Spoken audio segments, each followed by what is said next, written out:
Hello, good morning. I'm Jamey from Stonemaier Games, and sorry I'm running a few minutes late here. I hope you are all doing well. I see some people are already active in the comments, which is wonderful to see.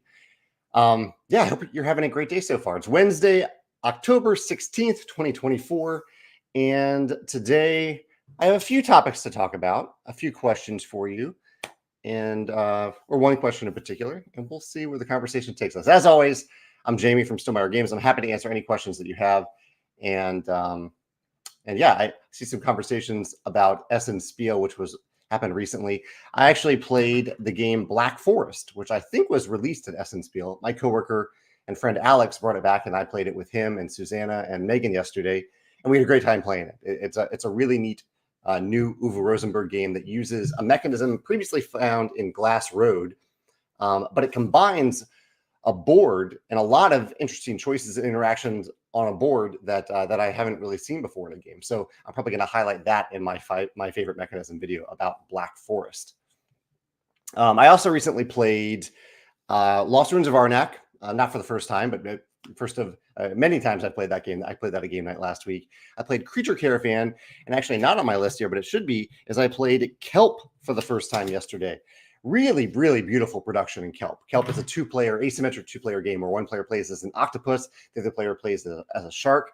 Very asymmetric and just really a stunning production from. I really enjoyed my first play, and I'm excited to flip it up and play as the shark to see how that goes. I won as the octopus. Steve, as he often does, asked for the chocolate of the day. Chocolate of the day, what will be my chocolate of the day?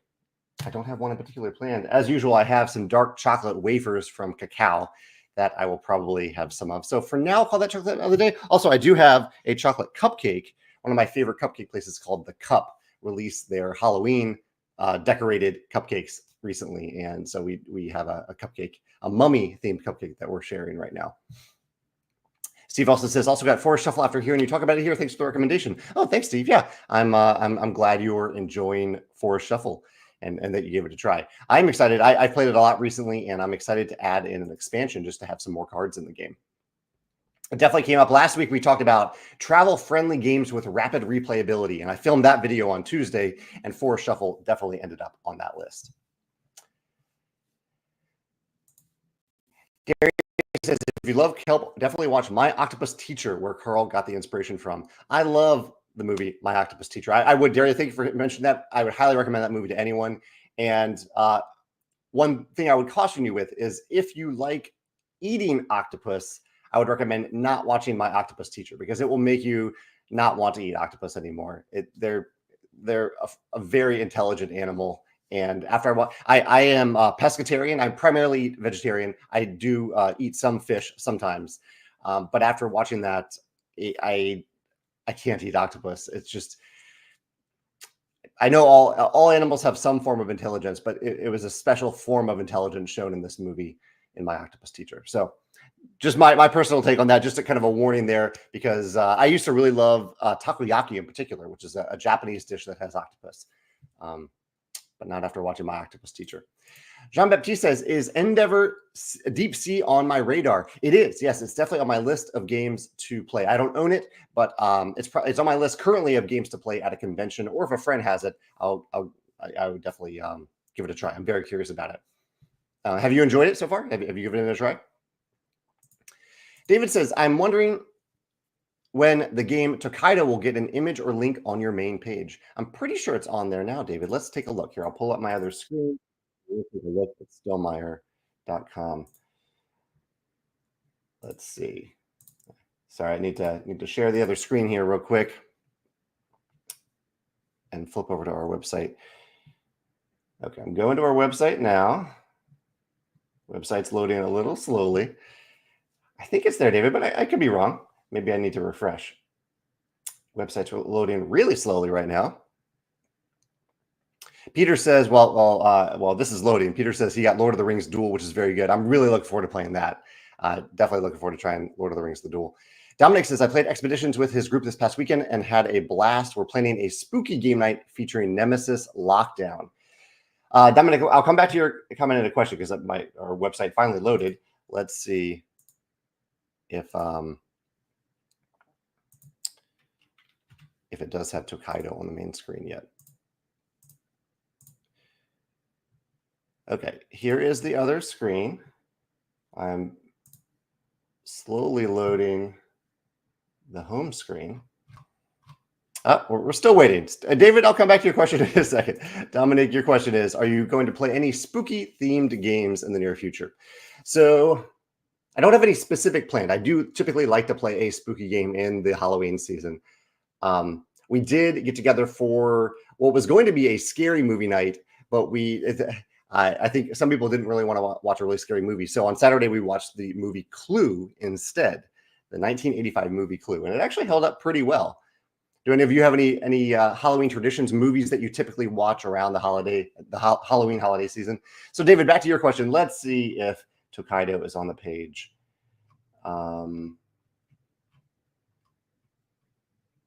Nope, I don't see it. I thought it was going to be on here. I actually thought our webmaster just mentioned to me that it was on the page, but maybe not. Maybe I read that email wrong. No, here it is. Here it is, right here. I totally scrolled right past it. Right here is where Tokaido is. So it is on our homepage now.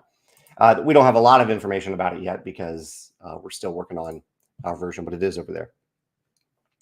Nicole says, I just got Black Forest and I'm wondering how you found learning the game complexity on the rules. So Alex was very kind to bring his copy of the game and very kind to teach us how to play. And he did a very good job of teaching it. I would say it is overwhelming on your first play and maybe even your second play, or my first play at least, because there are a lot of different buildings that you can choose from. The game does its best to say, basically it says like, choose a category of thing to go after and just focus on this category. And the game makes it fairly easy for you to do that because it has the categories, it has all the different goods on the building map shown in it with a big icon on the left side. So for example, I had a pig related strategy. I almost randomly chosen. I was like, okay, I'll go after pigs. I'll focus on that. And I bought almost all the buildings from the pig row as a result. And that also helped me decide where I wanted to place my worker or where I wanted to travel to based on that strategy. The really tough thing I had a hard time wrapping my mind around is the way the dials work. Even though I have played Glass Road before, the dials work in a really weird but interesting way where you track your resources on the dials, and the dials sometimes based on how you move goods forward or backwards, the dials can move forwards automatically, increasing the value of certain goods, but also decreasing the value of other goods. It's a tough thing. I found it difficult to learn and difficult to really comprehend the impact of those choices, those resource choices throughout the game. There are a lot of choices on the board. There's a lot of building tiles. So Nicole, I would say it has a fairly high barrier to entry, but if you have a good teacher, I think that can be a big help. But I would recommend just picking a category of thing to go after and just focus on doing that thing. I don't know if there's another way really to play the game the first few times because there are so many different categories to choose from. Yeah. Curious if anyone else has any thoughts on the game Black Forest in that way. David mentions pigs are also very, very intelligent creatures. I tend to avoid pork these days. Yeah, I gave up pork around 5 years ago. Not exactly for that reason, but also partially because of how animals are treated at many different places where meat comes from. But also, I do understand that some farm animals are actually treated really well and have a really good life, and then the meat from those animals is consumed by some people. So I see both sides of that. But I would actually love, David, is there any movie similar to My Octopus Teacher about the intelligence of pigs? I'd love to watch something like that. Luke mentions that he got Last Light to the table and was really impressed with the 4X feel within 90 minutes. Yeah, there's a lot of, pretty much everything is simultaneous in Last Light, which is really impressive.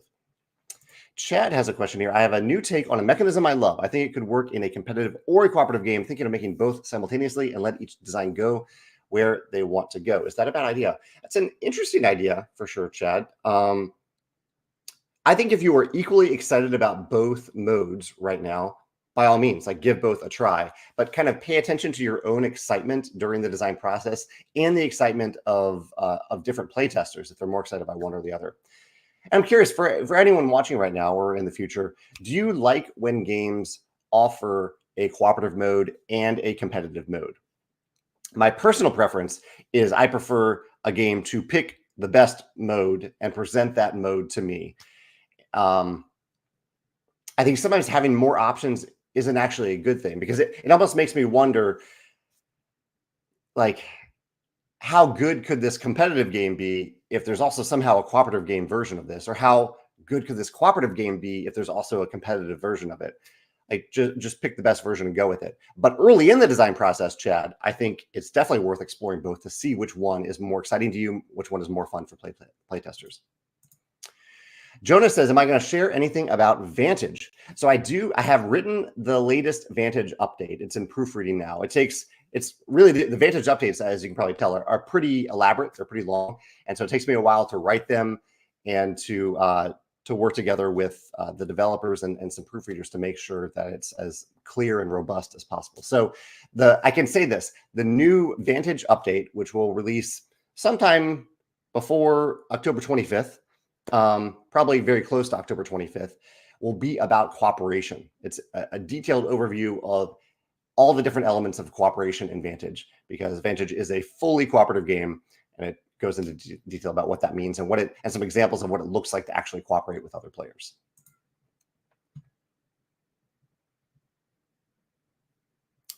Jonas is recommending also the show Boy Swallows Universe. I'll have to check that out.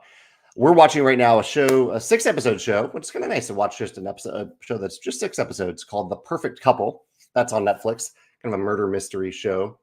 And we're also watching, I think, Nobody Wants This. Yeah, I think that's the name of the show. Nobody Wants This, which is also on Netflix. It's a romantic comedy show that we've just watched 1 episode so far, but we're enjoying it. And of course, we're still watching Survivor, week to week, Survivor. And we're watching Only Murders in the Building, which is also week to week.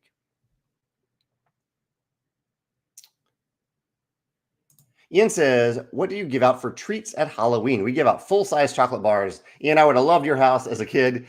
That was like the main time. Holidays were the only time that I got candy as a kid. I got candy at Halloween, at Christmas, and at Easter. I think that was pretty much it. Like, for the rest of the year, we just didn't have candy, which is kind of good. Made me look forward to those holidays. But I actually, since moving to St. Louis, I've been in St. Louis since 1999, 4 years as a student, and then after that, a college student. I don't think I've ever had trick-or-treaters. I don't think I've ever had a single trick-or-treater show up at our house. So we don't plan on having any Halloween candy. We live in a condo, so we don't get trick-or-treaters here. In fact, a lot of St. Louis does like the trunk-or-treating thing, where I think kids go to a parking lot or a bunch of people park their cars out. And I think it'd be a little weird for an adult without kids to bring their car and hand out candy at one of those places. Garrett says he got Unconscious Minds yesterday, and it's quite intimidating, but we are looking forward to setting it up and giving it a go. Do you ever go through gaming phases? We are leaning into heavier ones lately. Definitely. And Garrett, I'm very curious to hear your thoughts on Unconscious Mind after you play it. I definitely go through phases like that. I do. Yeah, I've noticed it often when I do top 10 favorite games lists, where sometimes it'll be a lighter list than usual. Sometimes it'll veer into heavy games. Yeah, I can definitely. Sometimes it'll veer more cooperative, more competitive, just depending on how I've been approaching games recently. Yeah, that's neat that you're going through a heavier phase right now.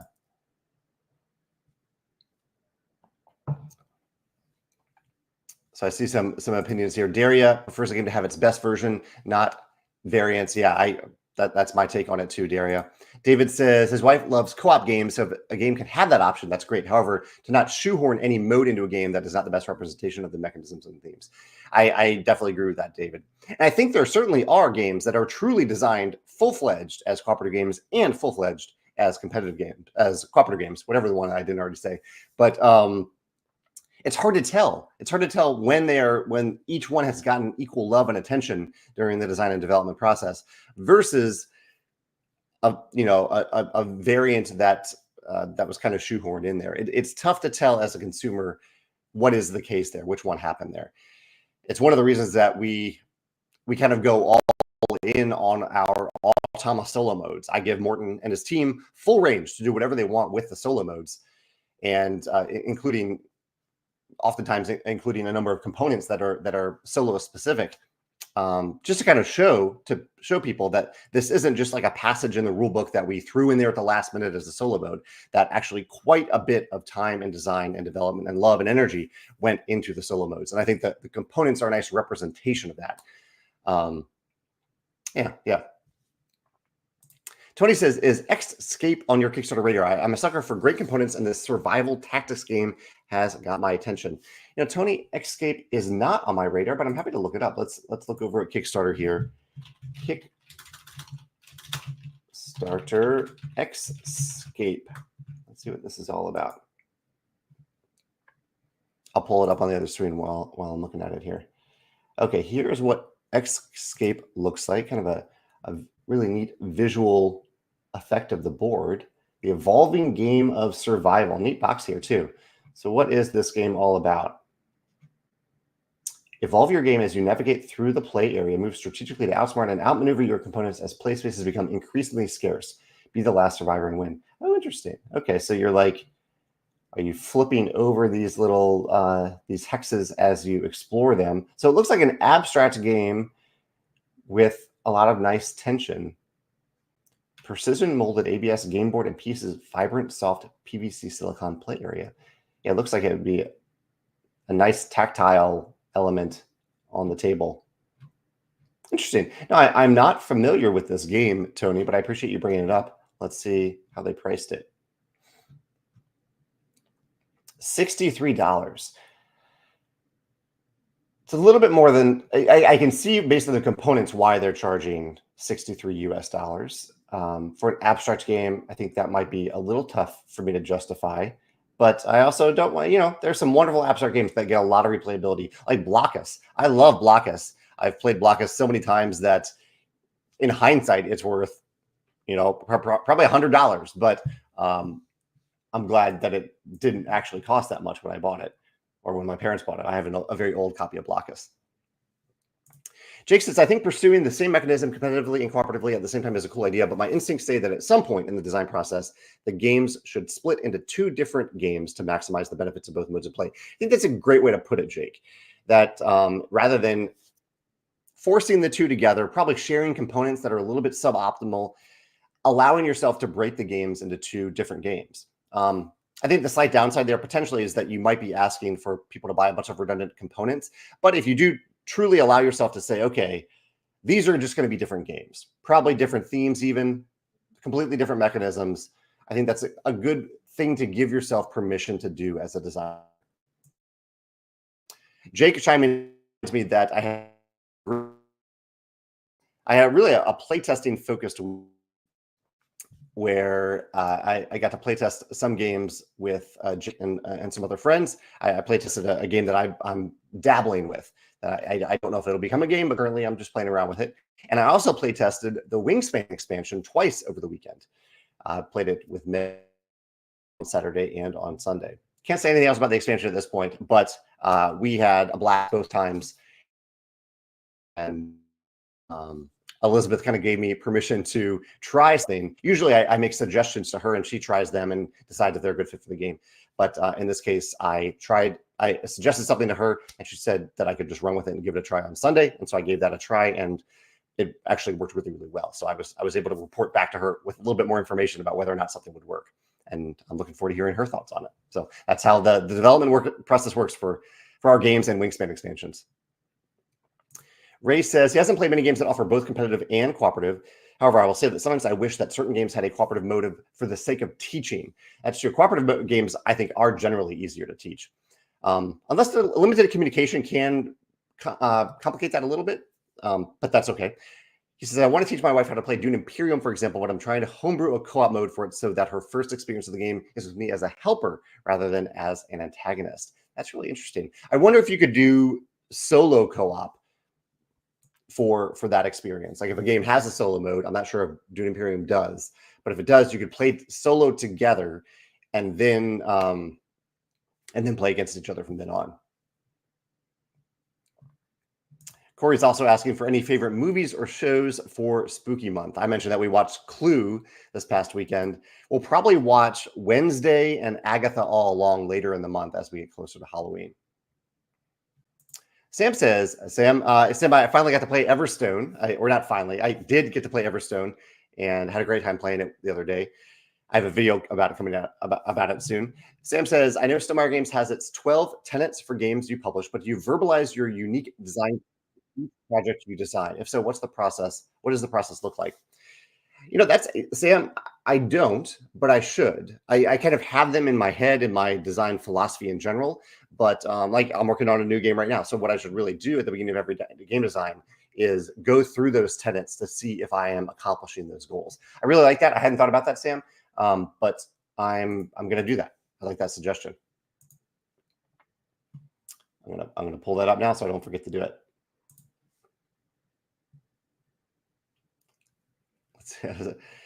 Thomas says, I figure chocolate eggs for sure would be your Halloween treats of choice, for a Wingspan reference. I don't know if we have chocolate eggs at Halloween. Definitely for Easter. I haven't seen them for Halloween. William says, as for multiple game modes, I like multiple modes, including solo if they are well designed. If you're stuck on a mode, then you can pursue the other one and develop the mode you're stuck on for an expansion. That's a good point. Yeah, from a design perspective, that you can always branch out and make an expansion instead of a completely different game, which is what we did for Viticulture World. I don't know if it was quite as successful as I hoped. I think the designers did a fantastic job, but I think once people perceive a game in one way, it's tough to switch gears and look at it a different way. And I would say the same for one of my favorite games that does both of these things. The game Summit is both fully cooperative and fully competitive. You can play either way. But I played cooperatively first because I thought it would be more fun to play a game about climbing a mountain with people cooperatively, and had so much fun that every other time since then that I played Summit, I've always played cooperatively. Like I can't view the game. It's hard for me to view the game competitively now that I've fallen for it cooperatively. So that is, I think, one of the challenges of the modes, that you can include an entire mode in there that never even sees play. Yeah. We also played, I don't know if I mentioned this, but I've been loving the game Creature Caravan, and we played it 6 players for the first time the other day because it's completely simultaneous. It did last a little bit longer than the 2 to 3 player games that I've been playing up to that point, but it still didn't overstay its welcome. Everyone was involved constantly all the time in Creature Caravan. I've also been working a lot on Vantage. Someone asked about Vantage earlier. We've been working a lot on Vantage proofreading recently, just to make sure the files are as good as they can possibly be. So that's we haven't gone to print on Vantage yet, but we're getting close. We're getting close on it. Also, my other question of the day, we're close to halfway through. So let me ask my main question of the day today was, I watched a great video from Board Game Co. recently about elements of BoardGameGeek that most people may not know about. So I'm going to call them secrets, but they're not secrets being kept from anyone. It's just things that maybe you haven't discovered, or that you discovered on BoardGameGeek that you think other people may not have discovered. And so I'm curious if you have any functionality, any utility, or any secret on BoardGameGeek that you're aware of, that you really love this functionality, that you think that you would like other people to know, that you think other people should know about. Let me know in the comments. I might ask questions about it so I can understand it. I might even pull it up. In fact, I'll pull BoardGameGeek up on my other screen here so I can take a look. Yeah, as you mentioned it. So yeah, any specific functionality or tip or thing that you love about BoardGameGeek that you think other people probably don't know or may not know, let me know in the comments.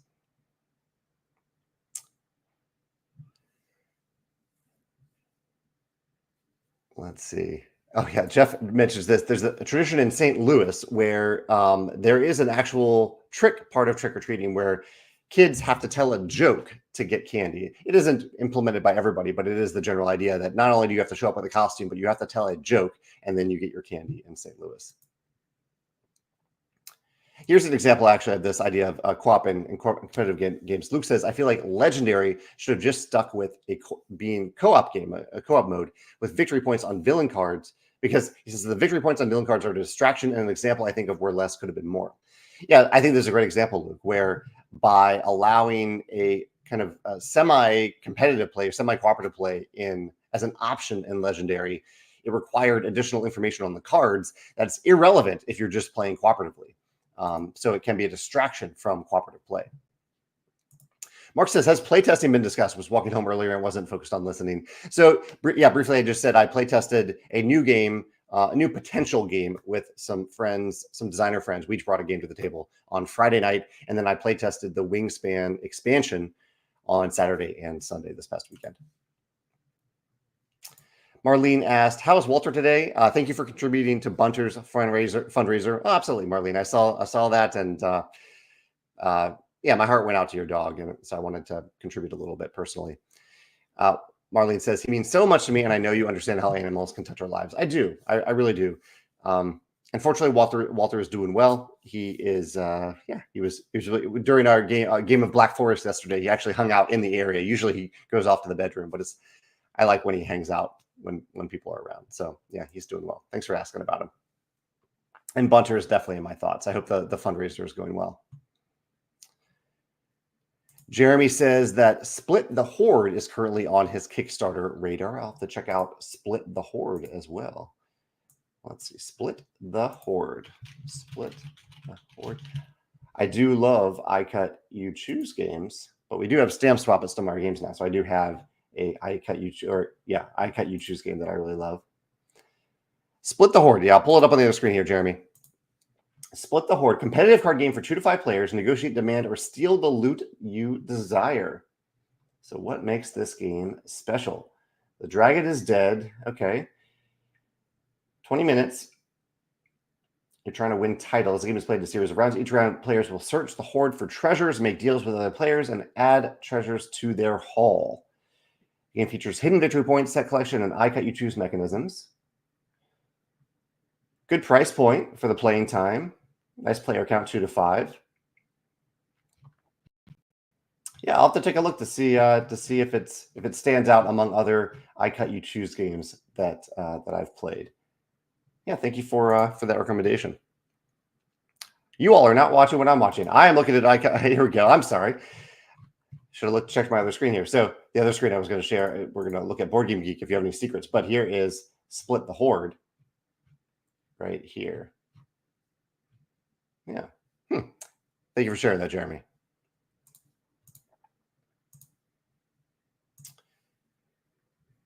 Let's see. Jonathan says, when you published your first game, Viticulture was my first published game, how much thought was put into establishing a brand for your company, your style, knowing how important your first step into the public would be? Any misgivings?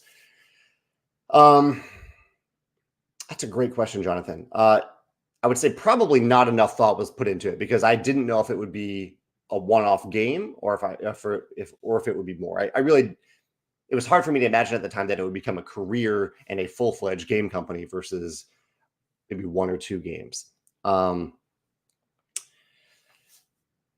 So we thought a little bit about it. At the time, branding was basically like, what will our website look like and what will our logos look like? It wasn't really until I launched the Viticulture Kickstarter that I realized what I wanted our philosophy to be, which is to try our best to serve customers. And the idea of bringing joy to tabletops worldwide, that mission came a little bit later when I was able to put words to it at least. But the idea of serving our backers and eventually our customers in general was that was something that hit me like as soon as the Kickstarter launched and people started backing the project. I was like, you aren't here for me, I'm here for you. And that became a core part of our philosophy, which is somewhat built into our brand, but or how we present our brand. Yeah, I mean, I thought a lot about the visuals and what I wanted the visuals to look like. I didn't have much money to pay for those visuals back then, so I was very fortunate when Christine, our graphic designer, and Beth, the eventual primary artist for Viticulture, came along. So any misgivings? I think I probably would have invested more into those visuals up front. Because I think that is the first impression that people often get about your company. Like, what does your logo look like? What is the graphic design of this game look like? Things like that. What does the art for this game look like? I guess the one other thing that I regret a little bit, and this actually came later, is that the Instagram that we have for the company is under the name Jamey Stonemaier, but really it is the Stonemaier Games Instagram. And so I feel like it is too late now to switch over to Stonemaier Games. And part of the reason for that is that I wanted to show that there are people behind this company. There's at least a person behind this company and other people too. I wanted people to feel like when they comment on a post from about Stonemaier Games or about games that I'm playing on our Instagram, that they're getting a response from an actual human who cares about them. So that is part of it. That is one of the reasons that I haven't pulled away. But part of it is that all of our audience for Stonemaier Games on Instagram is there on Jamey Stonemaier, not at Stonemaier Games. So that is one thing that I probably regret, that if I could do that again, I probably should have just done it under Stonemaier Games. Maybe put my face in the logo if I want people to feel like they're having a personal interaction with me. But yeah, that's one thing that's a misgiving. Yeah. Ray says, have I read Lloyd Alexander's Predane Chronicles, delightful fantasy series based on wealth mythology? I have not, no. I've read a few of his books. I read them when I was younger, but I have not read anything from Lloyd Alexander in a long time. I appreciate the recommendation though, Ray. Let me make a note of that I need to write down. Boy Swallows World was one recommended earlier. Boy Swallows World and the Predane Chronicles. Right now, I'm reading the latest Adrian Tchaikovsky book. Still, I think I mentioned that last week, called Alien Clay, and I'm enjoying it so far. Peter says, Tapestry is on his radar. What's the solo experience like compared to multiplayer? Also, do you know if the updated Civilization pack is back in stock? It is back in stock. Yeah, the Civ pack is back in stock now. So I'm the multiplayer game designer, and so I don't do much with the solo mode. I trust Automa to do a great job with the solo mode. But our goal with any Automa solo mode is to give you the feeling of playing against an intelligent opponent without the upkeep of actually running all the stuff from another player. So I am confident for every Automa solo mode that goal is accomplished until I hear otherwise. So that's I guess the short version of that answer. The information that I can at least provide. If others want to chime in about it, feel free to do so in the comments. Red says, as someone who sleeves his games, there are so many card sizes out there. How do you decide what card size to use for your games? And how does Stonemaier try to use these? And does Stonemaier try to use a standard size across their games? Good question, Red. There's a few different things that go into this. Part of the decision that goes into card size for us is where do we need these cards to fit? So, for example, in Wingspan, we selected the card size based on fitting the player mat in the box. If we made the cards too big, the player mat would have to be bigger. The player mat may not fit into the box that we're hoping to put the game into. Of course, we can change the size of the box too, but we were aiming for a certain box size. So there are a couple constraints as to what card size we choose based on if that card is placed on top of another component. We generally, I would say the most common card size that we use is the Wingspan card size, which is 57 by 87. I would say the most common deck building card size also used for playing cards, is 63 by 88 millimeters. And then for Euphoria, I used a slightly different card size. That's a little bit bigger. That one is, I believe, 61. No, it's either 61 or 59 by, I think, like 91. So it's a little bit bigger in one direction. That's a little bit of a weird card size to go for. I haven't done that in a long time. So generally, I go with the 57 by 87 if I need to fit it onto a mat. If it's a deck building game, we would probably use the slightly larger size, the 88 by 63. There's sleeves available for both of those. There's also smaller cards, which I used in viticulture. I regret it a little bit. I think smaller cards are great if you only have icons, not text on those cards. And the smaller size that I like is 44 by 67 millimeters. And there are card sleeves for that too. Then things can get weird sometimes when we need square cards, especially if we need those cards to align with other cards like we do in Wormspan. So those cards had to be 57 by 57. As you can tell, I can talk about every game this way. There's a lot of thought goes into it. And we do try to keep sleevers in mind. We also try to keep in mind that only about 5 to 10% of gamers sleeve their cards. And so we have to keep that in mind. Like, we want to appeal to sleevers, but we also have to keep in mind that we want to make cards with nice card stock that lasts a long time, that feel good, even if you're not sleeving. And we don't want any decisions that we make for sleevers to have a negative impact on the other 90% of people, 95% of people who don't sleeve cards. Like if it has a significant impact on the size of the insert, the size of the box, things like that. Also, it adds more plastic to the world. And I think sleeving is the most important in games where you're shuffling the cards a lot. If you're shuffling the cards at most once per game, I don't think sleeves are generally needed. I think maybe the one exception to that is if you're sliding cards under things, or if you are often picking cards up off the table or putting them down, picking them up. Sleeves make it a little bit easier to do that.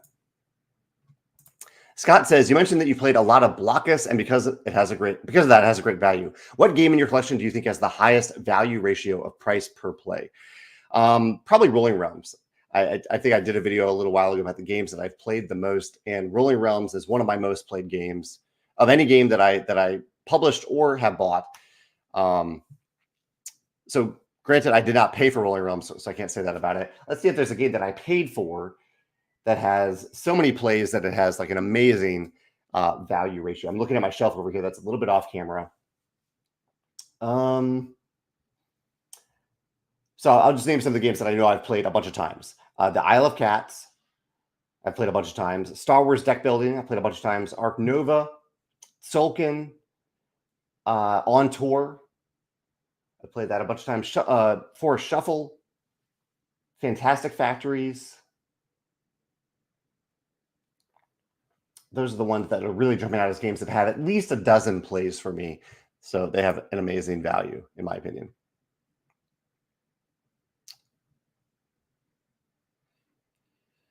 I'm just scrolling through looking for questions here. So Sam asked that question earlier about, do I go back to the tenets of game design for Stonemaier Games when I'm designing a game?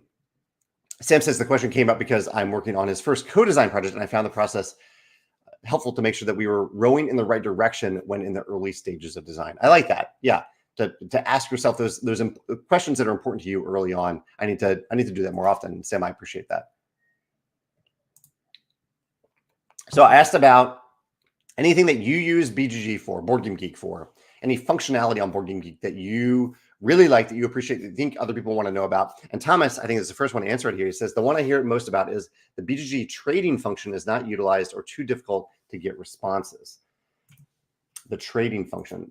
Let me know in these comments where I can find it, because that may be something that I'm not aware of either. I see, here, I'll flip over to my other screen here. I see shopping trades here. That might be it. Propose a trade. Okay, that's probably it. Shopping trades is what Thomas might be referring to. Garrett says, when looking at folks' game rankings, I like to manually add the date last modified column so I can sort by what they most recently rated, even if a rating changed. That's interesting. Let's see. So I recently rated here. I rated what's a game that I rated recently? I know I just rated Kelp. It's not showing up on my recent games list. Here we go, Kelp.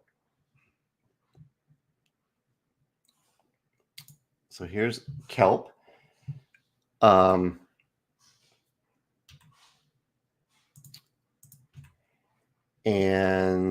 I like to manually add the date. So I rated an 8.5. And I don't see a place to put here, Garrett, where the date last modified column. Interesting. Date last. Yeah, I don't see an option to do that. And in the place where I normally rate games, I don't see a place to do that. But that might be under my profile instead, Garrett. Where do you find that? Where do you do that for your games? Michael says, here, I'll stay on this screen right now while I'm talking about BoardGameGeek. Michael says, I recently started sleeving the cards for my games, and I love how BGG gives me the exact measurements and even links to the cards I need for certain games. Yeah, here, the sleeve it function. Yeah, they must have been asked enough about that so that you can just press sleeve it. Let's see what happens if I press sleeve it. And yeah, it tells me I need 20, 44 by 68, and 63 by 88. So yeah, these are two of the very common card sizes here. That's great. The cards, I will say at the same time, the cards feel fantastic in Kelp. Like they feel really good. Granted, it does have a deck building element, so for the octopus, so I could see you shuffling them, but they feel really good components in Kelp. So Scott also mentioned BGG Trades. It's a great feature to getting new to you games without spending money. The more people who use it, the better the feature gets as more folks make it likely to find a trade. So I think that is under the shopping trades. Is there anything else that you recommend about using this functionality, Scott? I haven't ever done this. Let's see, if I click find trades, what comes up? No. Recent trades, custom search. So if I want to search for, say, Missouri. Nope, not all of them. Missouri. Can I do that? No matches found in Missouri. So perhaps just more people need to use this. Aaron says, I like searching BGG by game family, for example, games that are Scottish themed or baking themed. So I believe you can do that under advanced search. I need to write this down, actually. So the trade feature, game family searches. So yeah, you can look by where can you look by family? Usually I search by category or mechanism. Am I missing family on here? Family. No. Yeah. So how do I do that, Aaron? Let me know how to search by family. Tony has another question about Tend by Ivy Studio. It's a planetary farming with some cool twists like stampers to mark your inventory instead of writing and scratch off cards. Oh, that's really neat. That is really cool. So instead of like writing, you use stamps to do that and scratch. I do love scratch off cards too. Very cool, Tony. Yeah, thanks for sharing that. Oh, the sleeve option. I mentioned sleeving. Susanna was at our game of Black Forest yesterday. She's mentioning that Walter was very cute in flat cat mode on the carpet. William says, okay, his BGG secret. You can add game accessories to your wish list. There's a game entry called miscellaneous game accessory. Where have I seen that? I know I've seen that. And you can add public and private comments, including links. Oh, there's a game entry. So I can search for miscellaneous game accessories. So this is the game, but it applies to all game accessories. And you can add public and private comments, including links to identify it. Yeah, so William, when you're using this, what do you do from here? When you go to miscellaneous game accessories, how do you use it from here? Like, you can add public and private comments, including links to identify it. Yeah, let me know how you use it from here. Let's see. Yeah, I'd love to know more about that. Jake is talking about the conversation about cooperative competitive games. He said, I had only played Wavelength with the competitive team mode. My friend showed me the excellent app recently, which is purely cooperative. I don't know that I ever want to play the competitive version again. That's interesting. I don't think I've played cooperatively, but in our competitive games, I guess it is team. Yeah, it is team-based. It doesn't feel all that competitive of a game, even that way. More of an activity, but I do enjoy it. Chad has an unrelated question, so I'll turn off BGG for a second and come back to it. Chad says, streamlining seems to be trending, like Ares Expedition, Andromeda's Edge, Terra Nova. Now Vestige is about to launch. It's Vindication Light. You see a trend of simplified versions of games. What are pros and cons? That's interesting. I mean, Terra Nova came out like 2 years ago, so I don't know if it's exactly trending. Ares Expedition also a while ago. I wonder if it's interesting. I don't know exactly. I think maybe there's a slight trend happening here. But why is it happening? I think part of it might be accessibility. I don't know. I think it's an interesting topic. I think part of it actually might be getting games into big box stores, seeing the viability of stores like Target and selling games. Target doesn't want Terra Mystica, but Target probably will sell Terra Nova. And using that as a gateway into Terra Mystica could be a viable strategy. I don't know. I wonder if part of it is designers realizing that you can get the same experience that they originally designed in a more streamlined package and a game that you can play a little bit faster. Maybe gaming times are going down a little bit. That's something I've actually heard about Andromeda's Edge, that it's actually longer than Dwellings of Eldervale. And that being maybe one of the slight downsides to it. The games can last a really, really long time. But I think there is a shorter version that you can play. But yeah, it's a good question, Chad. I'm curious what other people think about this idea of simplified versions of games, pros and cons to doing that. The partial con I view as a publisher is that if someone falls in love with, for example, Terra Nova, are they actually going to get Terra Mystica as well? And maybe that's okay. Maybe it doesn't need to be a stepping stone to another game. It can just be that's their version of the game. But you're probably splitting your audience at that point. You have some people who are buying Terra Mystica, some people who are buying Terra Nova, probably not all that many people who are buying both at that point. Yeah. William says, additional personal use, adding accessories to your wish list can be helpful if you want accessories and bling for the BGG Secret Santa and not just more games and expansions. I'm glad you mentioned that, because I need to mention the BGG Secret Santa as well. I don't think I've ever formally done that. I think I've sent something to someone, but I haven't participated in it as someone who can receive things, send and receive things. It's both. But I've heard people have a lot of fun doing the Secret Santa. Let's see. Cardboard Conjurer says, no secrets, but I love permalinking specific filters and sorts on his BGG or on their BGG library and adding it to their quick bar. Specific filters. Oh, I wish it was possible to sort games in the BGG library. That sounds like a secret here. I love permalinking specific filters or sorts on their BGG. So how do you do that? I don't think I'm aware of how to do that. That sounds awesome. Is it on your quick bar? Is that what you said? Your quick bar. Add shortcuts to your favorite games, designers, forums, or any other page. Yeah, actually, I have never added to the quick bar. I think Alex actually talks about the quick bar, so I will look into that and rewatch that part of Alex's video. What's my favorite thing? Alex mentioned something that's really cool that I was not aware of that I'm forgetting now. But check out Board Game Co. His recent video about BoardGameGeek. I think he did.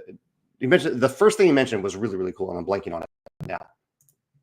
Michael has a question about Tokaido. Will the cards be improved? And if so, will there be a chance of an upgrade kit for previous owners?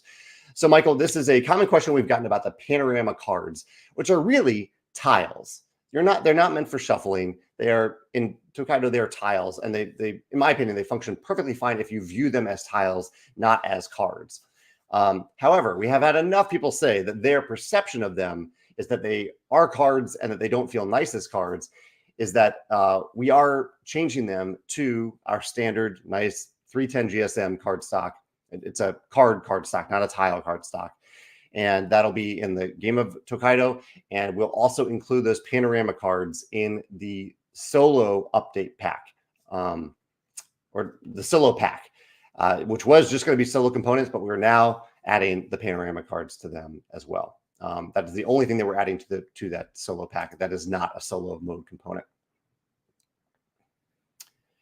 Casper says, I'm trying to design a game requiring a long journey to a final destination.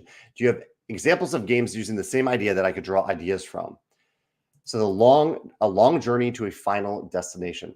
I do have videos about exploration, and I have videos about it. I have a video about adventure games. So if you search for adventure, Casper, that you should see a video about that. The game that comes to mind off the top of my head as you say that is El Dorado. Let's see.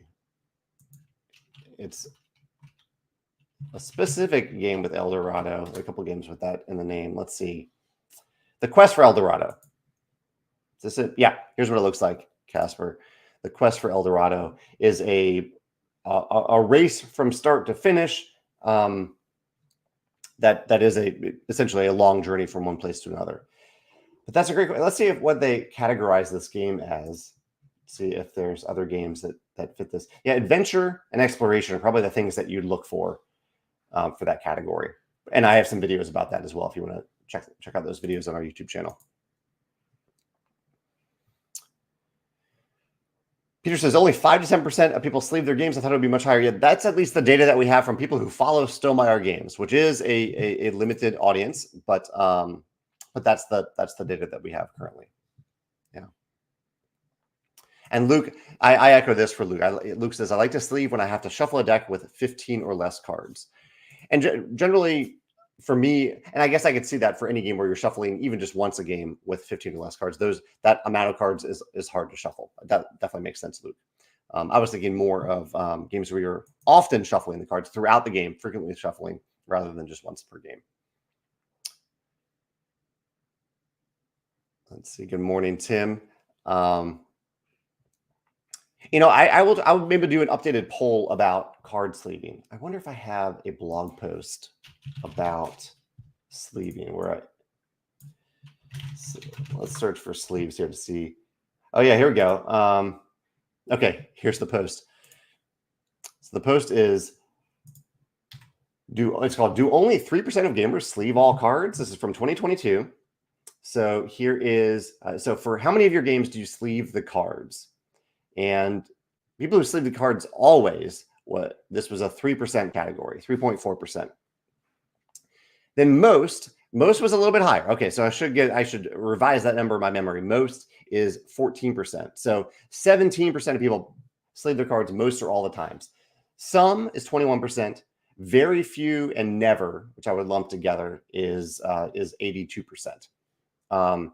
So definitely, like, the majority of people are not sleeving cards in most of their games. But in my mind, I should bump this number up to maybe even round up to 20% of people often sleeve their cards. Yeah, that's good. I'm glad you mentioned that, because I need to fact check myself sometimes. Mark has a crossover expansion. Yeah, Elizabeth designs an expansion for Wormspan, and Connie designs an expansion for Wingspan. That could be cool if both of them wanted to do that, to trade things up for a little bit. Okay, so Garrett has instructions about BoardGameGeek, how I can do this. So he says, on your profile, let's pull this up, Garrett. On your profile, under Board Games. So here's my profile. Click All Games.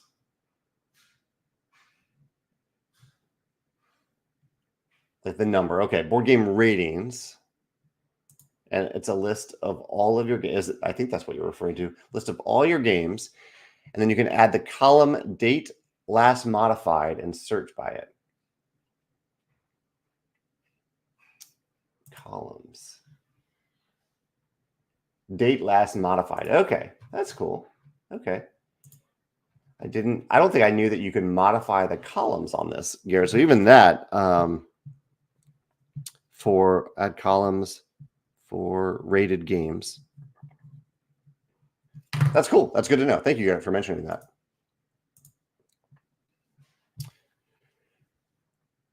Ray says, on the subject of rating, do you and other people have a formal method for what you rate things? For a 10 out of 10 is one that you love and could see playing infinitely, or do you just give a rating based on what feels right without trying to put your finger on it precisely? For me, it's, well, A, I only rate games that I've actually played. And B, it is probably more of a gut feeling than anything else. Generally, for me, a 7 is a game that I enjoy and would play again. Probably more like 7.5 is a game that I enjoy and would play again, but probably wouldn't actively seek out. And then we have games that once you get to 8, those are games that I would actively ask to play at most times. And then 8.5, 9 is higher. I have very few 10s. Let's see if I have any 10s, actually. Sorry, I'm trying to get out of full screen here. Here we go. Do I have any 10? So 10, other than Stonemaier Games. I do rate Stonemaier Games 10 because I love them. Do I have any non-Stonemaier 10s?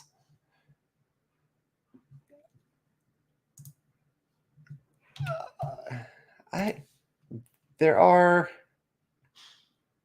I don't know if I have any like true. Okay, Role Player Adventures I put as a 10. That's the thing. It's hard for me to give a game a 10 because for pretty much any game, like I see room for improvement. And even Role Player Adventures, like I absolutely love the game.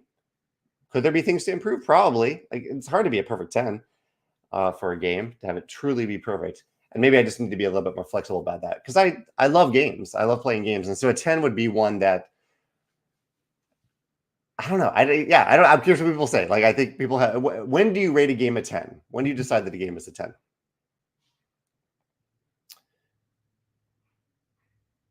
Okay, Thomas says for BGG trades, you can add a want to trade function to the collection for games that you want and games you want to possibly offer for trade. Then when you get to the trades area, it'll search against that. Okay, so you have to start to populate your own stuff.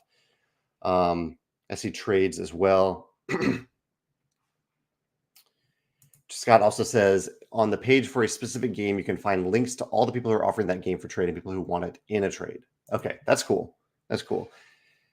So Aaron is talking about the families of games. There's a category side panel on the right side of a game page that includes type, category, family, and re-implements. Let's go to a game and see what that looks like. So go to viticulture. That includes type, family, category.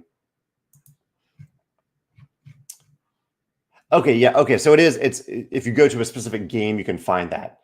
Like for viticulture, it has country, Italy, crowdfunding, Kickstarter, digital implementation, food and drink. Oh, that's cool. Food and drink. Oh, that's really neat. Okay. Yeah, that's a neat way to look for games there, Aaron. Thank you for mentioning that. I only have a few more minutes here, so I'm going to scroll down looking for questions here. Hilda says, what was the question of the day? I was asking for similar. It was a question that I asked to ambassadors as well, Hilda. So you may have already seen it, but any ways that you use BoardGameGeek that you think most people may not know about, or you want more people to use a functionality of BoardGameGeek? LB Jeeper says, how niche is too niche in terms of what is the minimum sales volume you're looking for to justify publishing a game?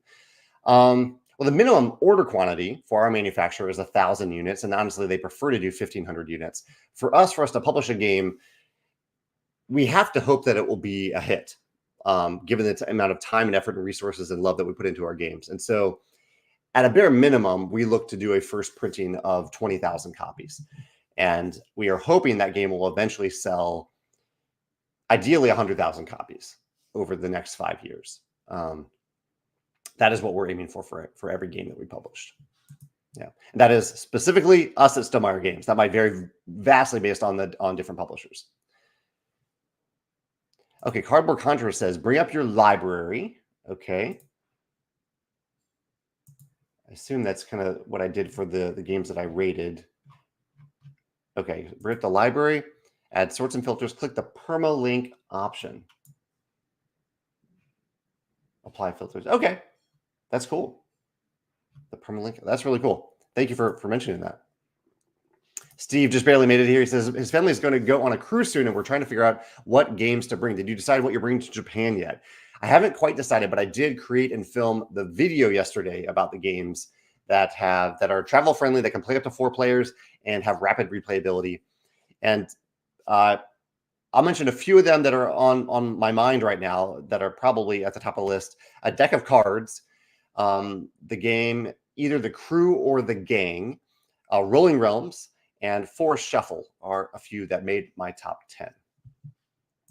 Yeah. Austin says, I heard that the Stonemaier's version of Tokaido may include reference details on the backs of the character tiles. Is this something that could be included in the solo add-on pack? No, we're not going to add that on the solo pack. It's just a nice to have feature because it's on punch boards. It's a big thing to add to the solo pack. The only addition we're making to the solo pack that is not solo are the panorama cards to replace your panorama tiles in Tokaido. The thing that we're adding in our version of Tokaido is that on the back of the character tiles, we are adding text to explain what the icons mean on those tiles. The text is also in the rulebook, and the icons are still in the front of the tile as normal.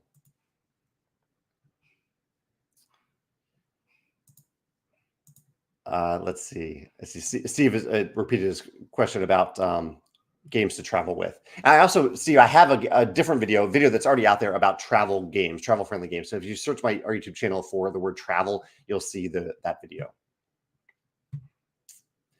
Ivan has a comment to say about buying Stamp Swap at Essen Spiel. The stand was very organized. I'm glad to hear that. The line was moving very quickly. Yeah, sorry I wasn't attending, but hopefully you got to meet other people connected to our company instead. Let's see. Around the Stump game says, I just got my second game ready to print stage, but I still don't have a set crowdfunding date. Any tips for building a crowd for a game that is in the post-development stage? That's a good question. I do have a bunch of articles about the idea of building a crowd. So check out our website. I'll show you where to find that article on this other screen here. So here is the article I was referencing earlier. Go to crowdfunding and then go to before you launch.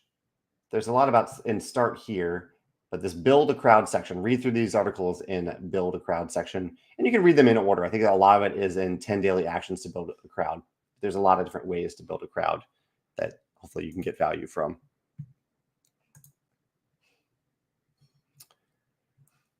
Let's see, I'm just looking through for a few more questions as I wrap up today. Jonathan says, I forget if you've said if you played Undaunted or not. If not, from a purely game design standpoint, I would highly recommend it. I have played Undaunted a few times, and I've also played what felt like a predecessor to the game, which was the War Chest, the game War Chest. But yeah, Undaunted is a really impressive game design. It's neat to see what they've done with the spin-offs as well, the sequels.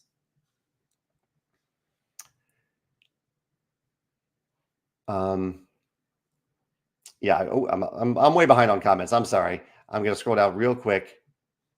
A Monkey Butler says, "Can you rate a game a 10 and not have it in your collection?" I think so. I think I don't necessarily have to have a game to truly love it. Like Role Player Adventures, I don't have it in my collection anymore because we played through it, and I wanted to, either I loaned it to a friend or somewhere else. I don't know where it is, but I've played through Role Player Adventures, so I'd rather someone else have fun with it, even though I did rate it a 10. So I think it is possible. I do see some answers now about how people give 10s, which I was curious about. Joshua says a lot of people have an aversion to rating anything a perfect rating. His 10 out of 10 are simply his favorites of the bunch. And you know what I should do? I should do this. Whenever I film a video about my top 10 favorite games, I should rate those games 10s. I mean, those are 10s to me, games that I love that much that I put them in my top 10. So I think I might do that. Top 10. I'm going to go today and make my current top 10 list, which I filmed. That's it. It was in September. I posted that on YouTube. I'm going to make all those games 10s. I think that's a good way to do it. For me, at least. I see some other people commenting about it as well. You can look through the comments on the video about it. Mark says, how do you feel about releasing a round of Rolling Realms where 3 realms are selected, but in P&P format? This might be a good way for players to try promos they're thinking about getting. You know, Mark, I see what you're saying there. But I think there's value in those realms beyond offering them for free. So yeah, I don't think I want to offer the realms for free that we have put so much time and effort into manufacturing. So I appreciate the idea, but no, I don't think we're going to do that. I do see what you're saying about could people test them out to see if they're a good fit for them, but we do make public the book, the rule book. I forget exactly what we're called, the compendium that shows all the different realms, so people can look at them and see how all the realms work to see what might be a good fit for them. All right, I think that's it for today. I'm going to pop off and have some lunch, but thank you for joining me for today's conversation. I love hearing your tips about BoardGameGeek and your thoughts about the games with multiple modes in the box. That was an interesting conversation. Maybe that'll be a video. I don't know. I feel like maybe I have a video about multiple modes, but I'll look it up. But yeah, thanks for bringing these topics to mind, and have a great Wednesday and a great week. I'll see you next Wednesday. Take care.